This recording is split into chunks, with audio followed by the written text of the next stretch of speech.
À Matam, le directeur général de la SAED a visité la quasi-totalité des grands casiers rizicoles et a échangé longuement avec les producteurs. Ces derniers ont saisi l'occasion pour demander l'extension de leur périmètre agricole et une dotation en équipement, entre autres. Le potentiel que nous avons dans cette délégation de Matam, c'est autour de 43 000 hectares.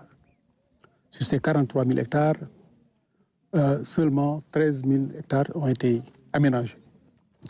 Et plus de la moitié de ces 13 000 hectares est constituée de pives.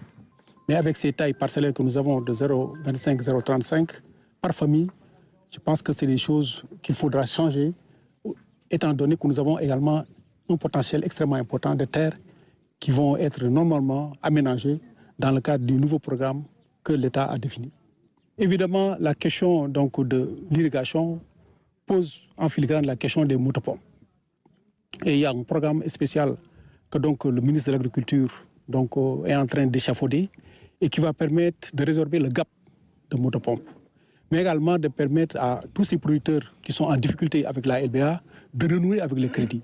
L'autre grand défi, c'est la solarisation des périmètres. Les grands casiers de Kobilo et de Orkadiéré disposent de mini-centrales solaires. D'autres devraient également en bénéficier prochainement. L'autre problème également, c'est la question des factures d'électricité.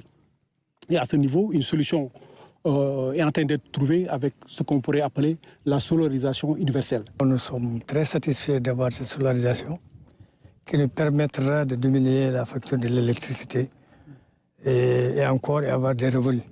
D'autres localités sont pour l'heure équipées de stations de pompage de haut débit.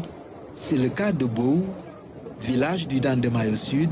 Ce nouveau casier de plus de 300 hectares est bien fourni en eau au grand bonheur des producteurs de 7 villages qui y exercent l'activité. Ce qui m'a le plus impressionné, c'est la présence massive de jeunes qui ont décidé de valoriser les ressources de leur terroir.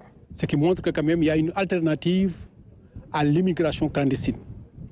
Et c'est pourquoi nous, SAED, nous devons les accompagner pour véritablement faire de cette région un pôle de développement économique et social, comme l'a prôné récemment le Premier ministre lors de sa visite à Matam.